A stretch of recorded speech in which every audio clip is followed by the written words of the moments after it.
नमस्कार, राधे राधे। आज हम बात करेंगे दशाओं की। दशाओं का हमारे जीवन में उतना ही महत्व है कि बिना दशा के हम आगे बढ़ नहीं सकते।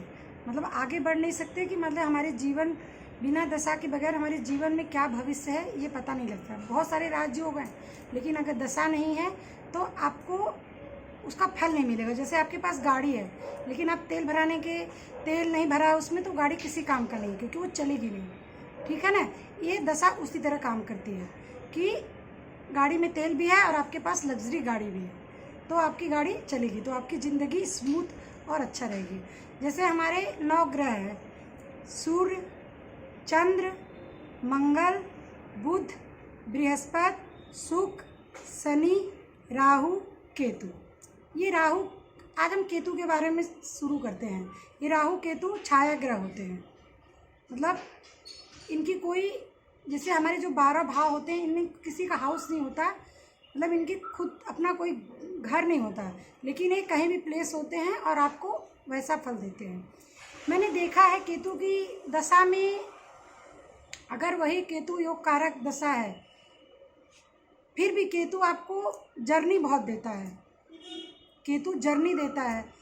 केतु अगर योग कारक ग्रह के साथ बैठा है, केतु किसी अगर ग्रह के साथ बैठा है तो थोड़ा सा वैसा भी फल देता है जिस ग्रह के साथ बैठा है, थोड़ा उसका व्यवहार वैसा ही होता है।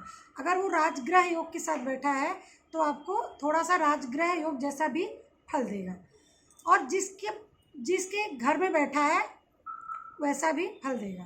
केतु की दशाओं में जैसे जो यंग जनरेशन के बच्चे हैं तो उनको रिलेशन बहुत, मतलब कि 1-2 लव अफेयर्स होते हैं उनके, लेकिन उसमें सेटिस्फेक्शन उनको नहीं मिलता है। और जो है कि केतु कई बार अगर शुरू होता है तो डिप्रेशन दे जाता है, लेकिन वो जाते जाते जितना परेशान आते हुए करता है, कई बार जाते हुए वो सारी परेशानी हल कर देता है। केतु की दशा उतनी ख़राब नहीं होती। अगर आपको केतु की दशा बहुत परेशान कर रही है, आपको पता चल रहा है कि आपकी कुंडली में केतु की दशा चल रही है, तो आप गणेश जी की पूजा करो, उससे आपको जो है कि थोड़ी मानसिक राहत मिलेगी।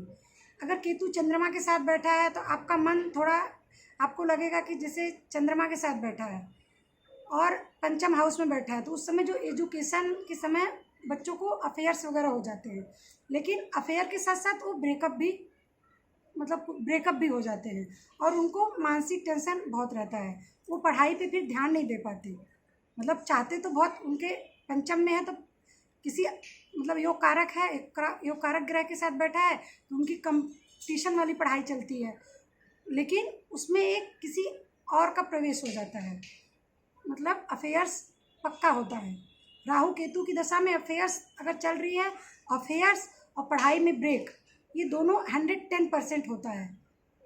मतलब मैंने अगर 5000 कुंडलियाँ देखी हैं, तो मैंने 5000 में 4000 4500 में तो ये बात देखी है कि उनके उस समय अफेयर्स थे, ज़रूर अफेयर्स थे, या फिर मन से बहुत परेशान थे, या फिर जो काम कंटिन्यू कर रहे हैं उसमें एक ब्रेकअप आ जाता है।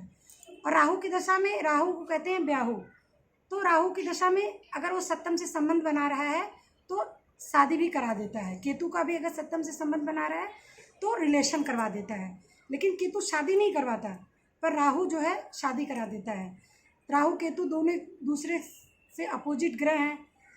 केतु पूंछ है तो वो आपको दिशा नहीं देता, राहु सर है तो वो आपको, जैसे अगर आप मतलब राहु की दशा में आपको किसी से अटैचमेंट हुआ तो उस समय ब्रेकअप थोड़ा कम होता है, लेकिन केतु की दशा में तो ब्रेकअप मैंने देखा है, मतलब कि 70% ब्रेकअप हो जाता है। लेकिन अगर कुछ दिन बाद अगर वो रिलेशन को कंटिन्यू रखें, कुछ दिन रुक के, तो शायद वो रिलेशन आगे चल सकता है, लेकिन हो सकता है मन बदल जाए, क्योंकि मन हमारा बड़ा चंचल होता है। दशा के साथ, ग्रह के साथ बदलता रहता है। जैसे हमारा जीवन बदलता है, हम छोटे होते हैं, बड़े होते हैं, फिर बूढ़े होते हैं, फिर ऐसे ही दशा के साथ साथ हमारा मन भी बदलता रहता है। कभी हम बहुत गुस्से में रहते हैं, कभी बहुत खुश रहते हैं, तो ऐसे ही दशा के साथ हमारी मन स्थिति, हमारा रंग रूप थोड़ा थोड़ा इंडिकेशन देने लग जाता है। केतु की दशा अगर जैसे कि, लेकिन किस भाव में है इससे भी प्रेडिक्शन होता है। ये तो जनरल प्रेडिक्शन है, ये तो सबके लाइफ में केतु की दशा होगी। और उपाय भी जनरल यही है कि गणेश जी की पूजा करो तो आपका ठीक हो जाएगा। चलिए, नमस्कार।